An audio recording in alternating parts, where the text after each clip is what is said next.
Well, that was very beautiful, but this has not been an easy evening, all these awards. Do I have a say in those awards, all those awards? But it's great to be back at a place that I know very well because I built it. And I'm very proud of it because I built it for $2.9 billion less than the Federal Reserve building, which is a lot smaller, by the way. Figure that one out.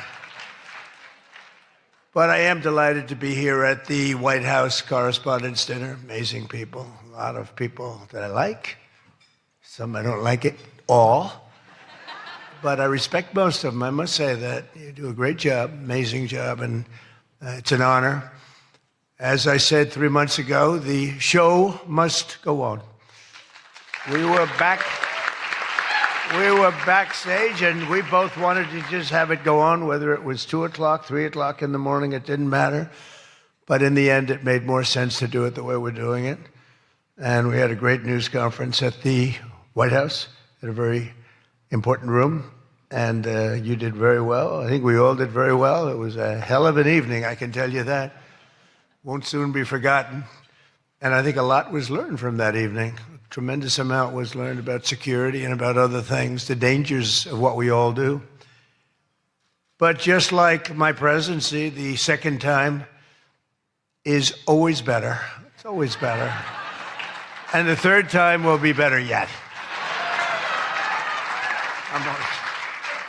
I'm only kidding. From the earliest moments after the attack on our dinner last April, I knew we had to reschedule this event as soon as possible. We had to do it very quickly, and we met very quickly, and we figured something out. But the attempted mass murder at the Washington Hilton, that's what it could have been, was an assault on our democracy itself. A very serious situation. Many of you were there with me, and some showed extreme bravery, like Pete Hegseth, Steve Miller, Tom Homan. Really? They were standing on tables, and most of you were under the tables, okay?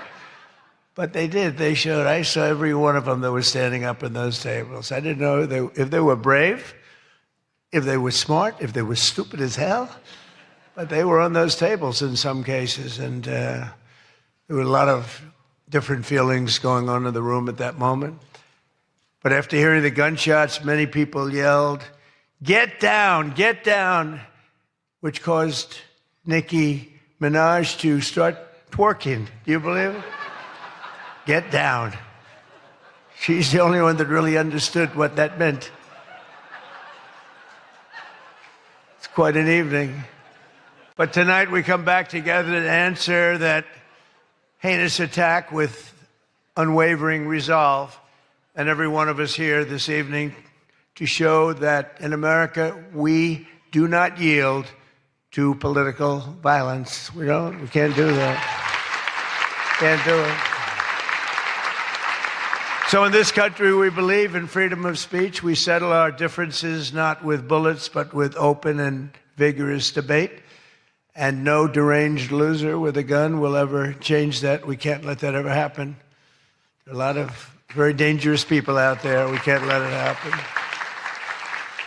I want to begin by expressing our gratitude to the incredible men and women who put their lives on the line every day to protect my family and myself, all presidents, and lots of others. That's the United States Secret Service. So I appreciate it very much. And Sean and the whole group, amazing job. Amazing job. In recent months, they've repeatedly responded to threats with speed and professionalism and extraordinary courage. And there is no better example of that than Officer Victor Gonzalez, who we just met. It was amazing. What he did was amazing. When the would-be assassin charged the checkpoint at speed, he was fast. You know, when you looked at that, you had to look at it about 10 times before you really saw what was going on. He was quick. Nasty. The gun made him nasty, actually. But Officer Gonzalez engaged the attacker without hesitation and took a bullet to the chest after his ballistic vest, fortunately, was on, saved his life, and Victor did not even want to go to the hospital for a checkup. We insisted, really, we wanted him to do it. We insisted, but he didn't want to go.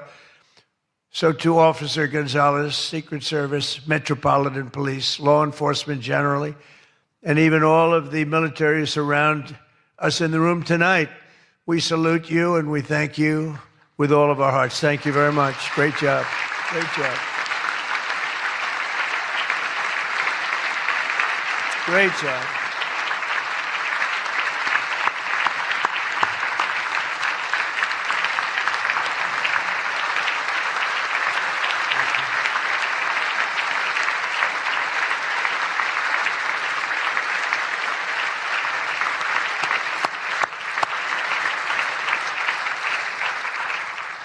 These are great people.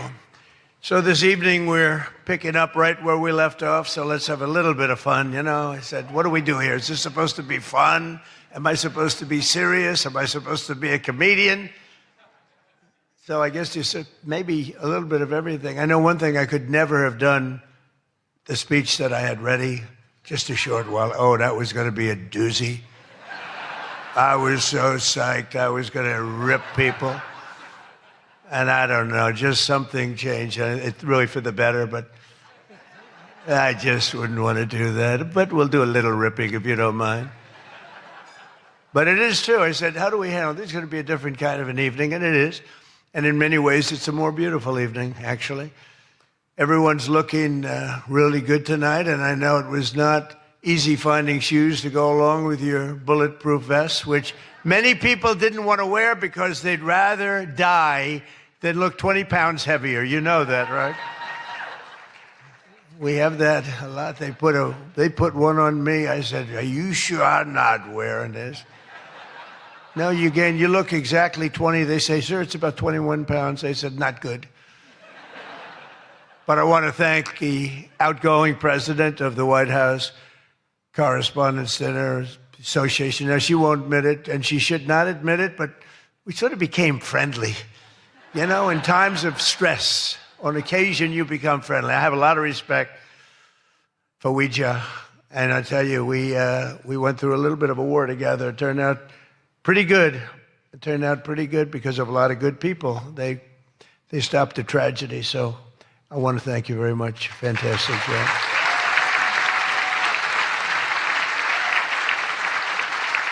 And Ouija worked extremely hard to ensure this dinner was rescheduled. And we want to just thank her family. I just met her parents, her children, her husband. What a perfect family. So it's really great. Thank you very much, all, for putting up with this. For putting up with this, right?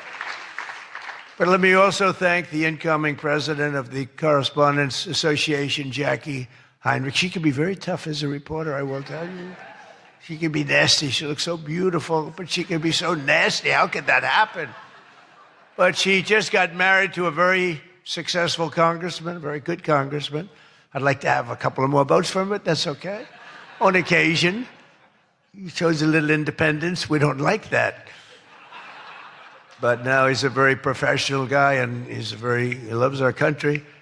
But that's a big thing. I just see what takes place. We're talking about what takes place to be in the position that you're leaving and that Jackie's coming into. And it's a lot of work, a lot of friendships, a lot of talent. And so, Jackie, congratulations.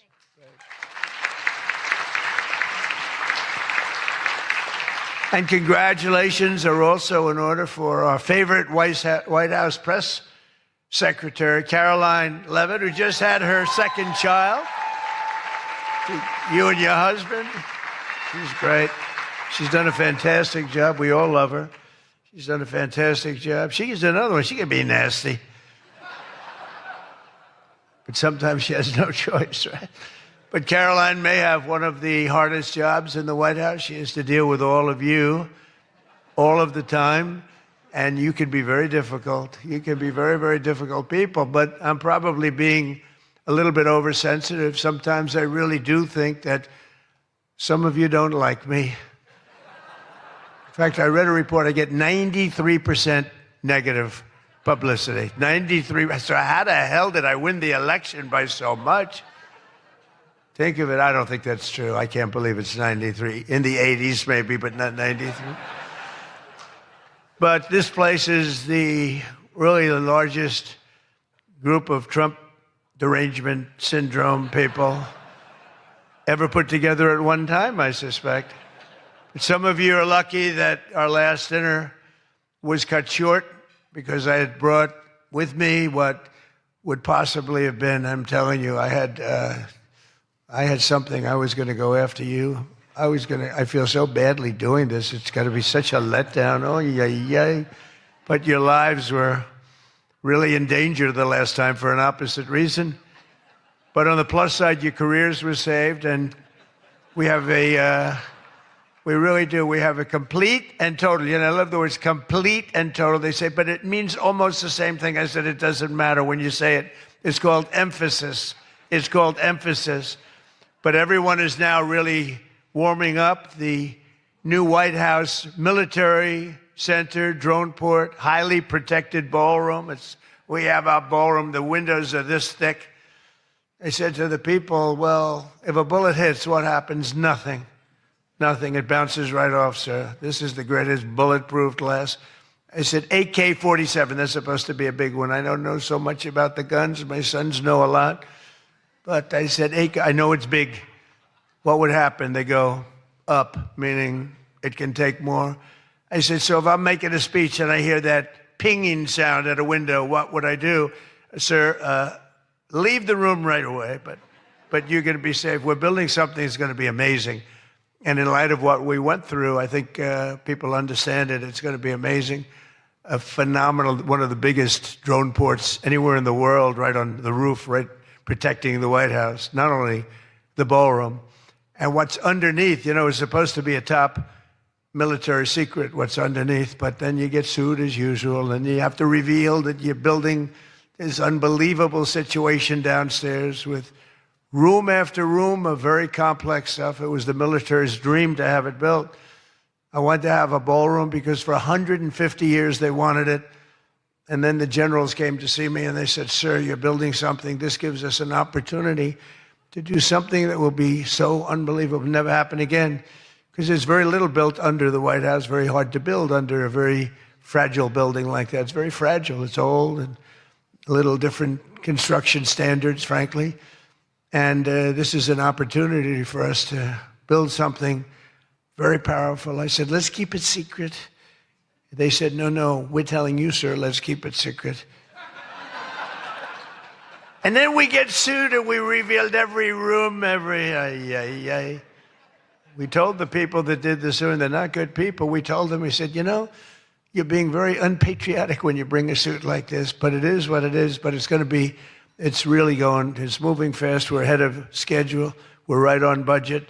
And it's going to be something like, I think, no country has. I just visited China. They have this magnificent room, the Great Room. They call it the Great Room. It's a great room, but what we have is going to blow. There won't be anything like it. It's going to be fantastic. And with all of the things that are going along with it for safety and security of future presidents. I'm only going to be using it for about 6 months, assuming we finish it right on time. I get to use it. Somebody said, he's building it for himself. I'm building it for the future. I'm not building. I use it. Now, had I not gone down 6 or 7 stories, then in that case, I would have been able to get a couple of years out of it. But that was far more complex, what we did downstairs, than what we do upstairs. So we're very proud of it, though. It's going to be amazing. And I think I was just telling the whole group sitting at the table, we were talking about it. I said, I think, it's White House correspondence, so I don't see any reason why you wouldn't be able to use that. It's going to be very large and very beautiful and very safe, and that's what you need. So I was thrilled to see that after witnessing the attack, even Democrat Senator John Fetterman told his fellow Democrats to drop the Trump derangement syndrome and build the White House ballroom. But it's much more than that. It's something that you're going to use. I predict that you're going to end up using it, and a lot of people are going to end up using it. They're going to be as safe as you can possibly be. But despite everything that happened at the previous dinner and all of the dangers involved, I'm told that this is still the hottest ticket in town. This ticket to get in tonight because it's a smaller room. It's a beautiful room. It's a luxury room. See those beautiful chandeliers? I can tell you everything about them if you'd like to know. See that beautiful Capitol above? See the beautiful Capitol? See everything, the brass. Those chandeliers are great. I'm looking at them, saying, I wonder if I could, I sold this building. And they're doing a nice job, but they're nice people. But I'll tell you, I'm looking at them saying, I wonder if I could walk out with those chandeliers, because you can't buy them. They're very special. I won't tell you the fact. I won't mention that they're Czech crystal, because I'd like to say everything's made here, but they are Czech crystal. And they are beautiful. And the Waldorf people are doing a really nice job. We're proud of them, actually, because, when I left town, I was a little angry. I was a little bit angry. I was offered a nice price. I said, I'm getting out of that place. And then I said, let's make a comeback. But I was very proud of this building. This building was hot. Remember the lobby floor? 82,000 feet. For those in the real estate business, 82,000 feet. That's a major floor. That thing was packed every single night. It was packed, mostly Republicans, I would say, but it was packed every single night. It almost brings back memories. But I left town, and I have just had nothing but good experience. And this might be the best experience of all, having all of these incredible people in this room. It's a great feeling, frankly. It's a great feeling. But tonight's event, thank you. Thank you. But tonight's event is even crazier than the last time. In fact, it's so successful that I've been informed by CBS News' David Ellison, who's going to do a fantastic job. He's the owner. He bought it, spent a lot of money, and he's going to make, I think, fantastic changes and keep some of the great stuff going. But that next year they're going to call it the Trump White House Correspondents Center. He told me that, and I like that very much. We're going to change the name of it, okay? Oh, it's going to be so hot, just like our country is hot. We are hot, by the way. But to be honest, it's just about the only way that they're going to ever get me back here. You're going to have to change the name of the dinner. But how's that one going? Not too good. I hope that everyone finally got to enjoy their entire, very delicious beef tenderloins, very special beef. And I want you all to know that Bobby Kennedy, who's right here, personally ran over the cow in his car. Boom. And he cut it up and he brought it here for you to eat tonight. So it's very fresh. And Bobby also suggested an appetizer featuring his favorite cut of male raccoon roadkill. But we drew the line at that, Cheryl. We said, no, we're not going to do that. We're not doing that. We love Bobby. I'll tell you, it is a piece of work. You think it is fun, but he is a very different kind of a person, I will tell you. But he has what it takes, and he's smart, and he loves the country, and he wants people to be made to feel good. You agree with that, Bobby? He wants people to feel good. And he's doing a fantastic job. Thank you, Bobby. Thank you. We can joke all we want, but thank you. A lot's happened since the last time we were all together. Last month, we hosted one of the most incredible sporting events in world history at the White House, the UFC Freedom 250 fight. The UFC fight, when I announced that we're going to build a boxing ring right outside of the front door of the White House, that took a lot of heat. But it turned out that was, they say, about the most viewed fight in history. It was beautiful. So many things happened. It was supposed to rain. We're going to do it the week before, and the weather was beautiful. And the weather came, and it went, and now we came up to Wednesdays. They said, sir, this was on a Sunday night, replacing 60 Minutes, which is nice and unusual, because usually it's Saturday night. And they said, sir, this was from Wednesday on. Tell me about weather, right? Sure, it's going to rain. I think you're going to have to. It's going to be one of the worst storms that we've seen in a long time. It's coming up the coast. It's going to hit you on Sunday night. It's going to be a disaster. I'm saying, can you believe? And you saw the ring we built, Dana White, the great Dana White, and everything. We had the best fighters in the world. Turned out we had the best fights that most people have ever seen, including me. It was just a miracle. But what happened is we're waiting for this rain to come all day long, and it's coming, and it's horrible. And it's 8 o'clock, and we say, I think it hasn't rained yet. I said, maybe we should postpone it an hour. Maybe we should make it the next day. We didn't know what to do. And finally, we just said, let's just have it. and it never rained. It was perfect. In fact, the week before it was 92 degrees. It was nice, but this was like 72 degrees. And the rain was coming, and it came right over the White House, and it was like, thank you very much. It went like this. And other areas were drenched a few miles away. We didn't have a drop of rain. And it was absolutely one of the most incredible things anybody's ever seen. People said it's one of the most incredible nights of their lives. So just remember, before I came along, if you wanted to see someone lose consciousness on the South Lawn of the White House, all you had to do is ask Joe Biden a question. Remember that. Oh, you think I'm kidding. But the big fight was such an amazing success that tonight I'm pleased to announce that we're going to host an even bigger one right in front of the White House. Every Friday night, every Saturday night, we're going to have fights in front of the White House. But we do have something coming and I'm only kidding. You know, the one thing about the press that I learned, don't be sarcastic. Because I'm a very sarcastic person, and I get sarcastic, and most people know that, but you have some bad people that will write it exactly like I say it. And I said I was only kidding. But we are going to have Indy 500. Roger Penske's coming in mid-August, and they're going to have it all throughout Washington, the greatest cars, the greatest drivers in the world. And that's going to be something. Already they have over 350,000 people signed up, going down Pennsylvania Avenue, around the Capitol. And Roger, who's incredible, he won the Indianapolis 500 20 times. Think of it. Germany, Japan, all these countries, they spend billions and billions of dollars trying to win the Indy 500.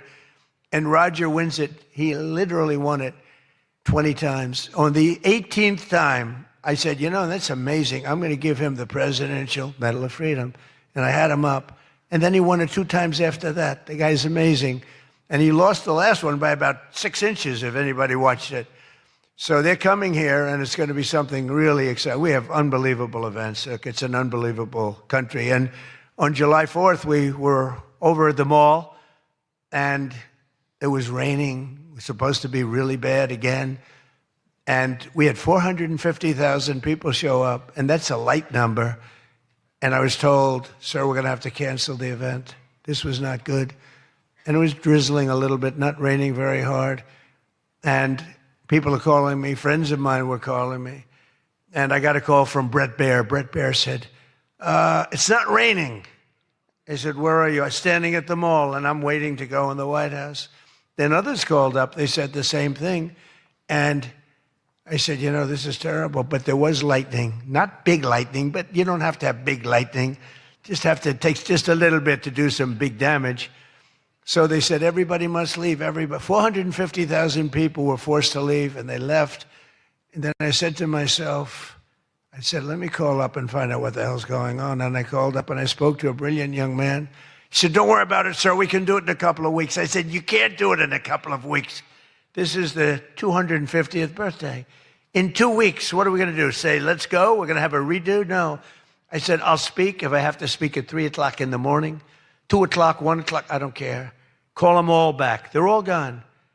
450,000, and most of them were in cars. They were heading back to Texas, and it was sad. And we said the show must go on. Very much like here, we said the same term, right? The show, it's a great term. It's true in life. The show has to go on. The show must go on. And I said, the show must go on. I put it out on Truth. The show must go on.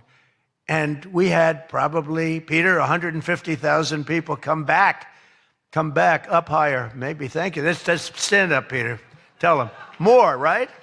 It might have been more, but it was amazing. It was just an amazing crowd. And actually worked out better, a little like this. It worked out better than if we had done it at the normal 7 o'clock, 8 o'clock time. It was incredible. We started speaking at 11 o'clock in the evening, but tremendous numbers of people. Thousands and thousands came roaring back, and it was a great evening. And it was a celebration. And we didn't do it the following day, and we didn't do it 2 weeks later. We did it when we were supposed to do it. It was a fantastic celebration. But I can exclusively reveal to you this evening that for the heaviest of the heavyweights, we will have Sloppy Chris Christie, one of the sloppiest human beings you'll ever meet. Fighting, I would say, I could mention the governor of Chicago, but I'm going to mention instead Jerry Nadler. And they're fighting for a big piece of cheesecake, big fat piece of cheesecake. Who the hell wrote that line? But it is true. And then you have a Congresswoman, Alexandria Ocasio-Cortez, AOC plus 3. That's her 3 friends, right? AOC plus 3, and I watched her give that answer when she was over in Europe. It was not a good answer. If I ever gave that answer, I would be out of politics. Remember, you cannot have a 19-second wait time to answer really a very quite simple question. But we'll then have a rematch against an extreme, simple question on a foreign policy from Munich Security Conference. It was a big security conference, and this was her first time up in terms of that. And we had a sort of little preview, and then Anderson Cooper was going to fight Lawrence O'Donnell. I'm not a fan of Lawrence O'Donnell. I like Anderson, actually, because he's covered me well for many years. Then he went bad as soon as I went for politics. But for years, he loved interviewing. I did so many interviews with him, and he was great. But, you know, he's got a little different persuasion than me in many ways, actually. And Lawrence O'Donnell, never liked him, never thought he had any talent. But he's still making a living, so I can't knock it. But we had a contest for who had the lowest ratings and the lowest IQ on television. And that was actually Don Lemon, I think.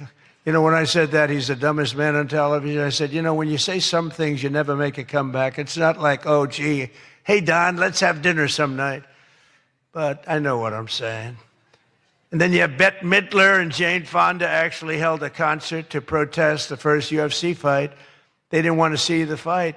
Very few people want. They held an event. Like 3 people showed up. And given the choice between seeing some of the really beat up faces of the UFC, almost everyone chose the people in the UFC. It was between the 2 of them of the UFC. And what about Bruce Springsteen? What the hell happened to that guy? He looks like hell. I don't care what anyone says. I'm not supposed to say. I'm sure he doesn't like the way I look, but I don't look so bad. But at a recent concert, Bruce, all he did was talk politics. He ought to run for office. That'd be interesting. But all he talked about, he made 4 political speeches in his 3-hour show. The tour has been renamed Bored in the USA. And his new song was so bad that Chris Christie, who's like a fan, you know, he goes out and tells everybody how he hates Chris Christie. Keep that guy out of my... And I see Chris Christie there again, high-fiving Bruce Springsteen in the aisle. And Bruce Springsteen saw him and didn't even lift his hand up.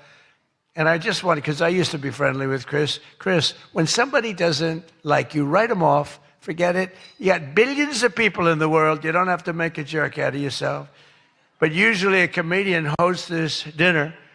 And I think we sort of changed it. Tonight we're going to have somebody who I think is really spectacular. But I've watched comedians get up to the dinner because I have been here actually quite a few times. People don't realize.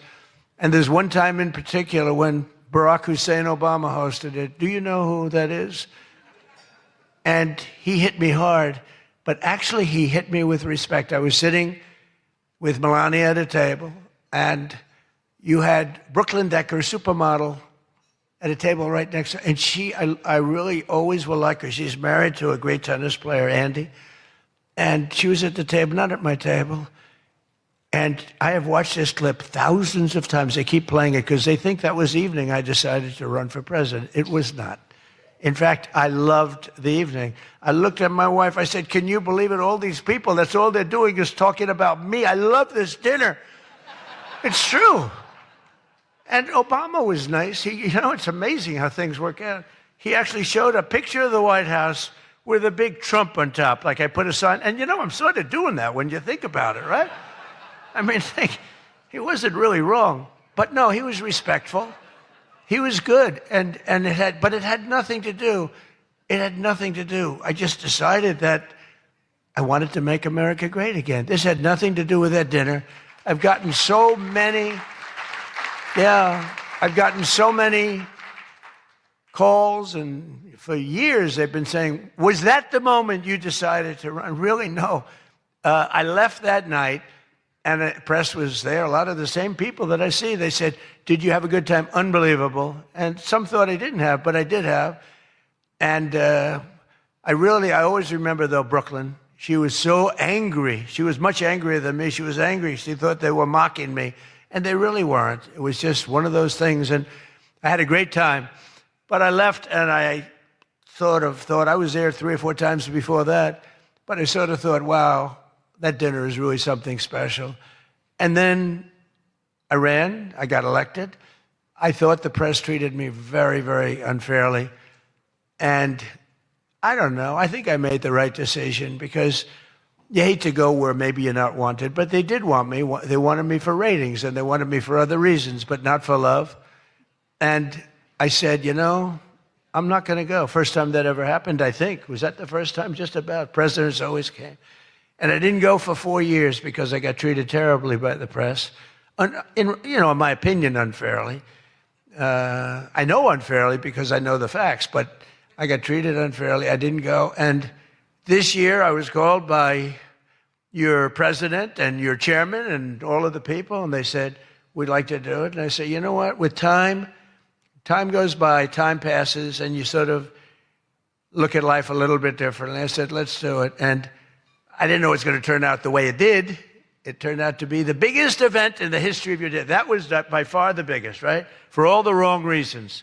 But as I said before, a lot was learned from that evening. So much having to do with so many different things, including security. But it's an honor to do it. This is my first. I mean, I've been to it numerous times, but as president, I haven't been here. And I'm glad. And they said, would you do it next year? I said, I will be back next year. Now, if you get really, really nasty, maybe not. I don't know. But we're going to be back next year. And or Jackie will treat me very badly.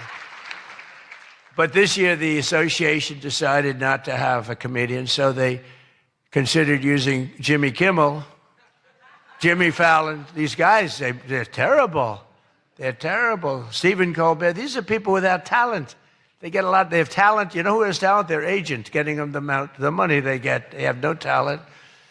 But they are not comedians. They're not funny people. They're angry people. They're sick people. But the association really put on a big show, and they have somebody very special. I look forward to seeing him. And so they thought about going with a professional clown for entertainment. But Adam Shifty Schiff was not available. You know, he's known, I called him, I hate some people. You know, I shouldn't say this, I'm not supposed to hate. I'm supposed to love everybody. But he's a terrible person. He's a liar. And I called him Watermelon Head because he has the largest head I've ever seen with the smallest neck, pencil neck. How does that big, fat, ugly head stand on a little pencil neck? And then I'm told that even Rosie O'Donnell reached out from Ireland. She really wanted to be here in order to honor me. She loves me very much, and she was desperate to come back to the United States and pay her respect to Donald J. Trump. But that didn't work out, unfortunately, because nobody wanted her to come back. But she's one of the greatest sufferers of Trump derangement syndrome. She's a sick young woman, sick older woman, I guess now I have to say. So instead, we're honored to have, for entertainment, the very talented mentalist, Oz Perlman. And everybody, they said, are you going to stay? I said, yeah, I'll stay. I mean, I think I'll stay. What the hell else am I going to do? I've got Iran, I've got this, I've got that, which is all going extremely well. Don't believe the fake news. You know, it's the only thing we were talking before, I said, so we've hit Iran very hard. Their Navy is gone. Their Air Force is gone. 250 jets, no longer. 159 boats, good boats. In fact, I said, why the hell didn't we keep them? We could have used them. But 159, but all at the bottom of the sea. They have no radar. They have very few drones left, despite what you see. And every once in a while, they're going to set some things up, but they don't have much left. And by the way, they are talking to us right now. They'd love to make a deal. I don't think they're ready to. I don't think it's time yet, but I'm willing to listen. But they cannot have a nuclear weapon. We don't want to see Washington, D.C., or any of our cities, or Israel, or frankly, the Middle East, destroyed with a nuclear weapon, because I know the power of nuclear weapons. I see it. I get to see it. We're not going to let that happen. So this is all about, we will not let them have a nuclear weapon. And they would use it. They would use it if they had it. But Oz, I do have one question about what happened that time, because he was there.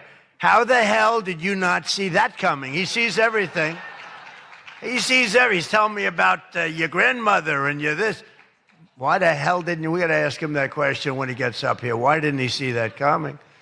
But of course, this evening, it's really all about the fake news media and your handling of prizes, and writing and producing and performing made-up stories like the Academy Awards. You know, Academy Awards used to be the epitome of ratings. Outside of the Super Bowl, it got the second most ratings. Now it's down in the dumps. Nobody wants to watch it anymore because they took on Trump. They hit me all night long. They hit me. The winner is so-and-so. I want to talk about Donald Trump. I hate this man. Nobody wants to hear this stuff. Right, Peter? Nobody wants to hear. You ever see the ratings? They used to have 48 million people. Now they have 2 people watching. But they'll learn their lesson.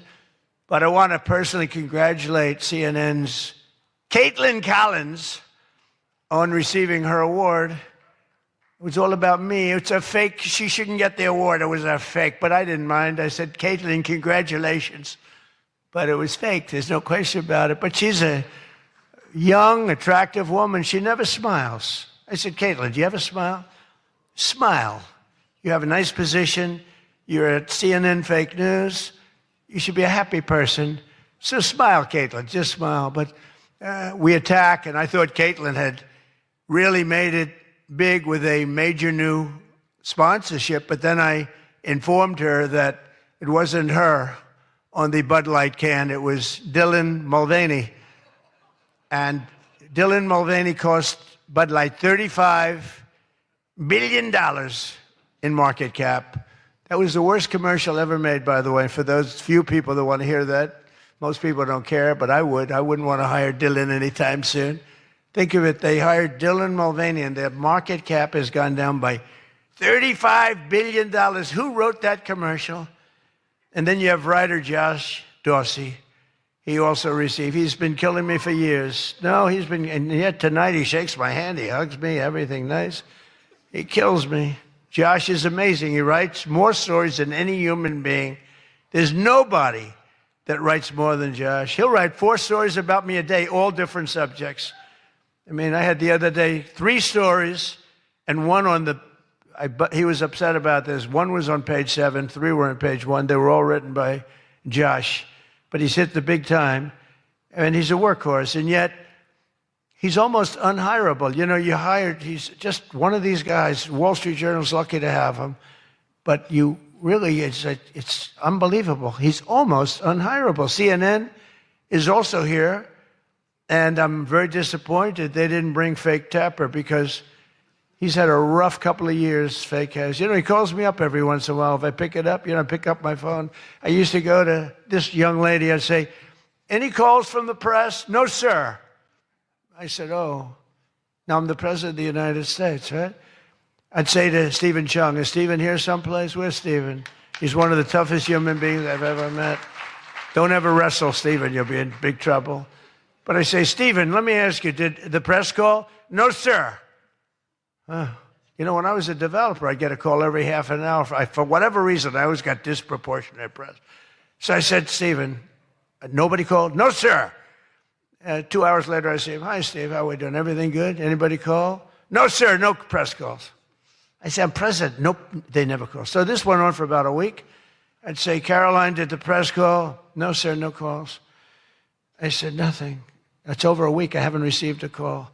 So I said, you know what I'll do? I'm going to give the press my phone number. That was the stupidest thing I ever did. I'm getting a call every 3.7 minutes. Stephen, I don't know where the hell you've been, but the press calls, I'm getting calls, ring, ring. I was with somebody today. They said, I've never heard a phone ring as much as it's fresh. Now, I look at the thing and usually just delete, delete, delete. Every once in a while, it'll be one of the people in this room that I like, and I'll pick it up. Like this one right here calls me on occasion, right? She'll call me and she says, hello, sir. How are you? We want to talk about some horrible subject, like a horrible, depressing subject. I say, Jackie, I don't want to talk about it. Congratulations, however, on your new marriage. But I don't want to talk about it. But it's true. And people call me now. And so for weeks I go, no calls. And I learned then that both of them, they feel that I'm doing a great job. And they feel I'm above it all. And that no person, hundreds of people call no person, is good enough to talk to Trump. And so we don't even bother telling you. That's not the way it works, Caroline. You have to let me know, because sometimes I do like to speak to the press, but now I have the best system I've ever had. It rings, and just so you understand, you're much better at putting your name, because if there's no name, I just can't do that. You know, I pick up every once in a while. Hello, I'm from Reno, Nevada. We're a startup paper. We're calling us the Reno Express. I said, do you believe I'm the president of the United States? Mr. President, could I have your views on Iran? And I just hang up. No, I get the craziest calls. I mean, some of them, my wife said, I can't believe you do this. This is a hell of a way to live. But sometimes they get calls from very important. Sometimes I can straighten out stories that are going to be fake, and I can make them from a fake story to a good story. I always find that when you don't speak to the press, you always get a bad story. When you do speak to the press, you have a shot at getting a good story. Oh, look. No, because, look, if I were a reporter, and let's say I'm a big reporter, I work for the failing New York Times, or I work for, well, I don't know, do they ever come to these dinners? Didn't they cancel out a long time ago? Big mistake. They should be here. But I get a call. I've always found that, you know, speaking to them, you just do better. You do better. When you can, when you have the time.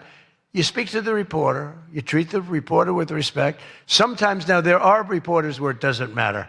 You can be so nice to them, it doesn't matter. You get treated unfairly. But you have a lot of great reporters where when you speak to them, you can get your point across, and that's a good thing. But some people say that Jake Tapper is a great investigative reporter in D.C., and that's why after moderating our debate, it only took him 1 year to break the story that Joe Biden might possibly have suffered from cognitive decline. It took him 1 year. He wrote a book about how great he was mentally, not too good. And I don't like Biden because Biden was very unfair to a lot of people. But Jill Biden insists that Joe would have beaten me in 2024, even though he was way down. She said he was way behind in the polls because he was seriously ahead. She felt he was going to win because he was seriously ahead on deceased voters.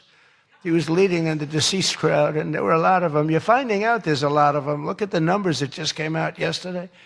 And it's traditional that at least one or two potential presidential hopefuls attend the Correspondents' Dinner, but many of them seem to have really chickened out. I was disappointed that Gavin Newsom didn't show up. He didn't show up. He should be here. But I heard that he recently said that we will lose our country if we don't fight fire with fire. And to be fair, there's only one thing we know about Gavin, and that's that he definitely doesn't want to fight fire with water. He's got a lot of water he never uses. What a disaster. That should have never happened. But Gavin Newsom recently did a career-threatening, one of the worst interviews I've ever seen, where he said that he can't read a speech. He's incapable of reading a speech. He's a low IQ person. He's smarter, however, than all of the people in the room. And then he gets sued for being a racist, okay, when he said that. But he basically said he has various mental incapacities. He has difficulty in various other ailments mentally. And I'm looking at him saying, this is the worst interview. I'm watching this interview. I said, this is the worst interview I've ever seen given by a professional politician. I've been watching politicians for a long time, mostly on the previous side, because I haven't been doing this too long. How am I doing? Not bad for the number of minutes spent. Not bad. But with Gavin, so he said that all these things, and I said, anybody running against him, all they have to do is take that one interview and you can't lose. I actually put out a statement that Gavin Newsom has come out and said he will not be running for president because nobody can say what he said about himself and survive. Newsom was in big trouble when he openly admitted that Kamala was smarter than him. She said, Kamala, is smarter. If Kamala is smarter than someone, you don't want that person to be president of the United States of America. Between California's policies of enabling wildfires, paying drug addicts to be homeless, giving free sex changes to illegals, and telling rich people they're going to take away, all of your money is going to be taken away. People are fleeing, and they're fleeing in droves. We can't have that in this country. It's becoming such a horrible and dangerous location that Ilhan Omar, one of my favorites, and her brother are thinking about moving together, very much in love. A video has surfaced recently of Ilhan giving a speech referring to World War II as World War XI. And they asked her about that. She thought she got it right. But I'm not surprised, because she's a low IQ person. And she's also a very dishonest person. And she ought to get the hell out of our country. She shouldn't be here. She shouldn't be in our country. She also calls her brother husband number one. Omar is reportedly being investigated for fraud. She revised her net worth. I was shocked to see that she was worth much more than $30 million. And then when the press got on her, she revised it slightly downward to less than 18,000. So she went from much more than 30 million to 18,000. And I know Democrats, and the word Democrat is something that's come into fashion. I changed the E with a U, and most people don't know that dumb has a B, so we don't have to worry about that. It's very quiet. I thought it was quite good, but I haven't gotten much credit for that. Fake news, good. Pocahontas, good.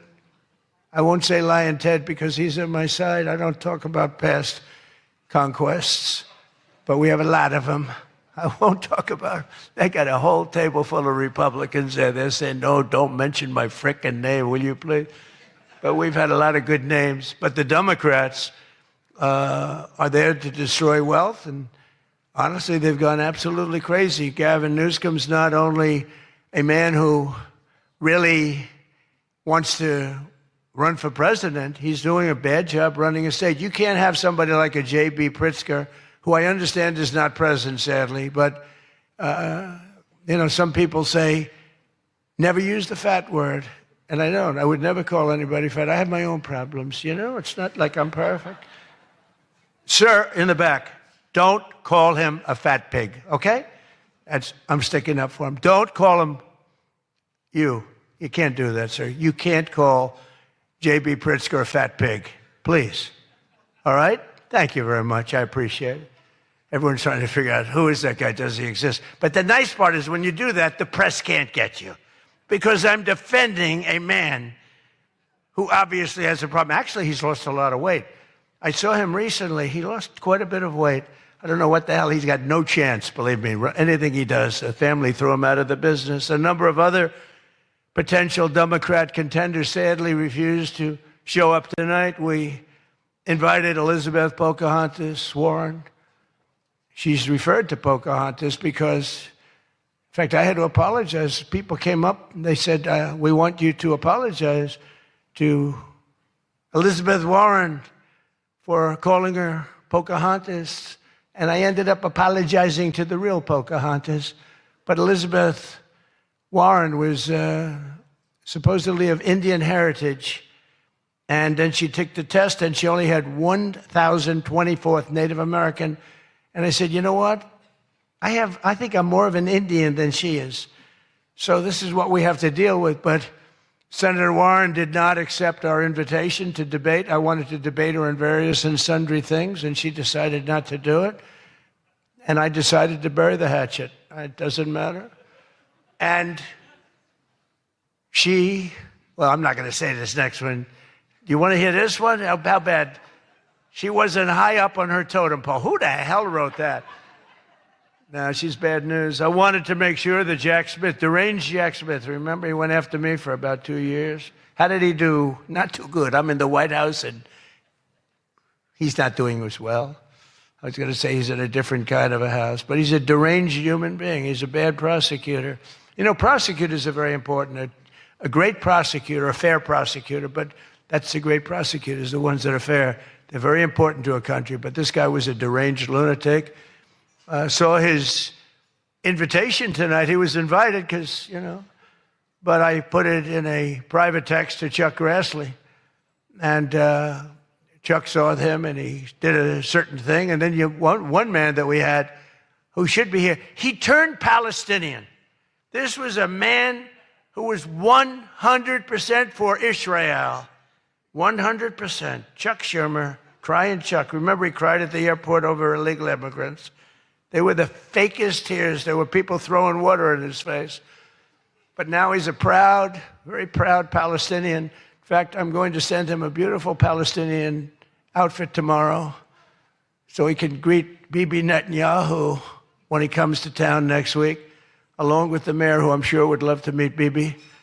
They're not treating Bibi too well, but Chuck wanted to join us tonight, but he didn't want to be violating many parts of the Palestinian rules, regulations, and certainly he didn't want to violate Sharia law, his new founding. And all joking aside, I do think we need term limits in Congress. I think term limits are very important because I see what's happening. The other day, a senator I knew got a text, a great guy, from his wife. And she said, when you get home, I want to have you immediately come up the stairs and make love to me. And he said, I can't do both. You know what? In other words, can't go up the stairs and make love. Does anybody get that? Well, I thought that was actually pretty good. That was actually the only thing I thought was good in this whole frickin' stupid speech that they wrote. That was the only good one, and that went down with not exactly great laughter. I think, in other words, you can't go up the stairs and make love, too, So we're looking for term limits. Does anybody understand this stuff? But I really do wonder whether the Democrats are trying to lose the midterms. In Maine, they nominated a guy with a Nazi tattoo. But don't worry, Democrats. Word is that Plattner's replacement, he throws bottles at women. This guy throws bottles. This guy's another lunatic, by the way. Although I think Plattner might have done surprisingly well because we're in the age of Trump. Call it what you want. People can do well today.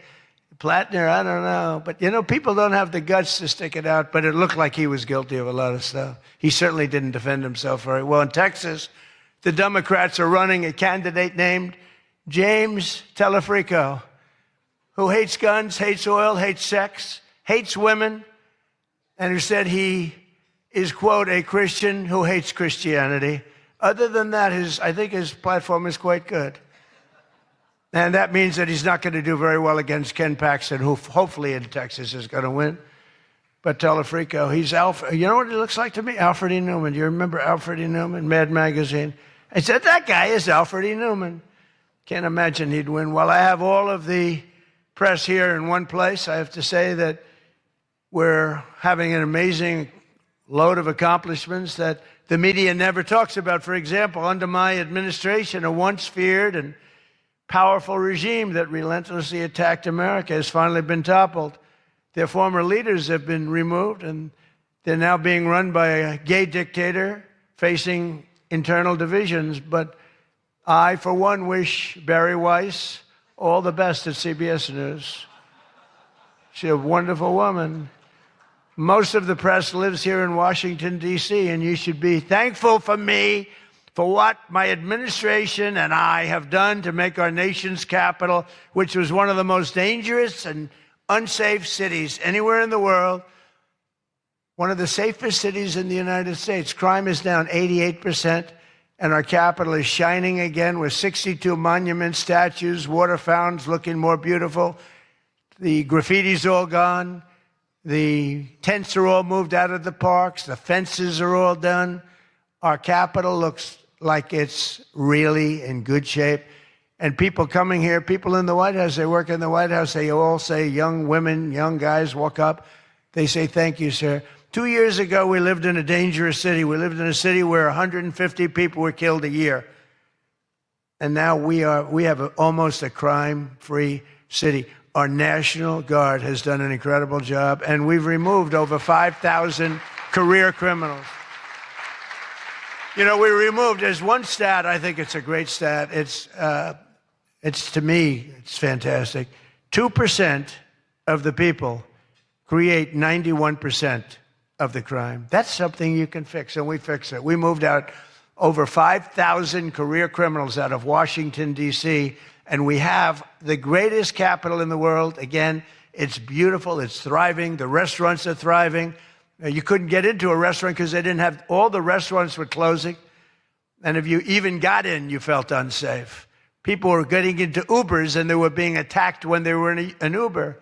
It's not happening anymore. We have tough, smart people, and they have done a fantastic job. Washington, D.C. is safe again. You can't get into a restaurant. The restaurants are opening up. They're opening up all over the city. They can't get, it's the exact opposite. They can't get space. But mostly I've given up on you in the media so that now I just gave up on you, and I'm number one on TikTok. Did you see that I'm number one, Stephen? Is that true? I'm number one on TikTok. So how can they be so bad? 520, think of this, 425 billion views. Can you believe that, Peter? I mean, let's go, Peter. I gave up on you people. I gave up on traditional press. And it obviously worked because we did win in a landslide. I mean, somebody's got to be saying something good about me. But TikTok, good old TikTok, and I was able to get it sold to a group of very wealthy people, mostly Americans. I was told President Xi, who's a man that I get along with very well, he was a hard no for the sale of TikTok. They all said he's a hard no. I said, well, let's call, put your group together. They put it together, billions, hundreds of billions of dollars. I called up President Xi. I said, President, look, these are American people. They're wonderful people. In fact, one of them happens to own CBS, actually. I mentioned his name. I said, these are wonderful people, and it'll be a good thing. Does it mean anything, President? It's nothing. It's nothing. They love your country. We'd love to see you approve the deal. And he goes, all right. That was it. It was done. And we sold TikTok. And he's a friend of mine. And he's not contributing to problems like other people contribute to problems. So we get along. But we made the deal. But number one on TikTok is Trump, and that's probably why we won. But for all of the trouble that you give me a lot of trouble, a lot of heartache. I hope all of you know that I believe in the free press more than anyone in this room does. Maybe not quite. But that's why I'm proud to be the most open and transparent president in history. They called me that. You know who calls me that? Caroline. That's about it. So would anybody else call me that? I think Peter would call me that. Am I the most transparent? Biden never used to answer your questions. He'd ask Biden 20 questions. He'd never get an answer. Who's the most transparent president, Peter? Who? I look at him. It's the first time he's tongue-tied. I cannot believe it. Oh, he's not going to be happy tomorrow. But you people have no idea how lucky you are. When I'm gone, you're all going to be broke. Your business model is going to be finished. No, it's true. When I'm not around, you're going to be broke. There's not going to be anybody to report on. Nobody gives a damn about anybody else. The New York Times the other day had 5 stories about me. You know, before I got into politics, in my whole life, I had 7 front-page stories. This is years of success. I think 6 were good, 1 was bad. I had 5 stories, 7, 5 good. Yeah, I had a total of 7 stories on the front page of the New York Times. That's not bad. Now I average about 3 or 4 a day. All different topics, all bad, everything bad. But here we are. I mean, here we are. In fact, when I'm finished, I'm going right back to the Oval Office. So I have to be doing okay. But we are all doing good together. That's why tonight, to show just how much I care about the press, and I want to save your ratings, I'm pleased to announce my intention to, and this is somewhat of a scoop, my intention to run for a 4th term as President of the United States. I will be doing that. I will be having an official, in fact, I think I have, I won 3 times. Now I'm going to do it again. Thank you. I'm going to do it again. It should be easy. I'm getting very good at running for president. No, I won 3 times, did very well the 2nd time, by the way. It's a rigged election, but we don't have to talk about it. You know, it's interesting, when you come back and you do a good job like we did, you don't care about it so much, but we do have to tighten up these elections because they really are in seriously bad shape. But On a serious note, I want to say once again, I just want to thank you all. It's been an interesting evening. I didn't really know what to expect, and it's far worse than I actually thought, but if you want to know that. But I didn't know exactly what to expect, and I've made a lot of friends tonight. I've made a lot of good friends tonight, probably made some enemies also, but it's been an experience that is something that we've all shared together, because we're all in this room tonight because most of us went through a period of trauma from just a short while ago. And, you know, some people said they wanted to come, but they were afraid to come, and you people weren't afraid to come. There were a lot of people that said, Jackie, they don't really, you know, they didn't have the courage to come. And we don't want that to happen. And I'm sure it's not going to happen. We're going to do things. Again, I want to thank our law enforcement, keeps us safe. All law enforcement. We have the greatest people on earth. You know, we had, 2 years ago, we had the worst record of recruitment in, as an example, the military, Army, Navy, Air Force, Marines, the Coast Guard, Space Force. I love Space Force. Look at all that shooting we're able to do from space. That was my baby. But all of the branches of, you couldn't get people to join. This was 2 years ago. And last week, you probably saw, some of you wrote the story, we have the single best recruiting of people into our armed forces than we have ever had in the history of our country. They are brimming over with great people. And that's a big statement. And that also goes for the police departments, where they were having a tremendous problem recruiting. You can't get into a police department now. If you're looking for a job, it's very tough. And that also includes our great fire departments, because people forget about them. They're unbelievable, the job they do. So I just want to thank you. Look, we're on the cusp of something big, and I call it, and this, I'm being very serious when I say this, that this is the golden age of America. We have $19.2 trillion being spent in our country. A record was China. I think it was 10 years ago, 3 trillion. Trillion is a lot. 4 years, they went less than 1 trillion under Biden. And we have 19.2 trillion. And this is a period of actually 13 months, not even current, because we're here a little bit longer than that. But that was as of reporting dates. $19.2 trillion is being spent. Factories are coming. Toyota just announced they're going to be building the biggest car plant in the world. They're leaving Mexico. They're coming here. Tariffs did that. Tariffs did that. And maybe November 5th did that too, the election. But our country is doing things that nobody's ever seen before. And it is true. We were, and you've heard me say this, we were a dead country 2 years ago. Other leaders would see me and they'd say it's a miracle. President Xi told me that a few weeks ago in China, and he's coming here on September, I think, 24th, coming in September, the end of September, going to be exciting.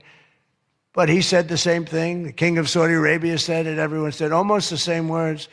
We thought you were a dead country. We never thought you had a chance. You were never going to make it back. And in a period of 1 year, you made it the hottest country anywhere in the world. We all did that together. It's not me. We all did it together. And we do. We have the hottest country anywhere in the world, and we're going to keep it going. And I just want to say, it is the room. I have tremendous respect for the people in this room. Sometimes I don't feel you treat me fair. Maybe you do. I don't know. I don't feel that. But sometimes you treat me very fairly. And I have a lot of respect for your profession. Your profession's amazing. And I just want to thank you for having me. And it's been fun. And I've met a lot of great people. And, you know, I used an expression. I've used it right from the beginning. I did this for one reason, to make America great again. And that's what's happening right before your very eyes. We have made America great again. It's going to get a lot greater. So thank you all very much. It's an honor to be with you. Thank you. Thank you very much.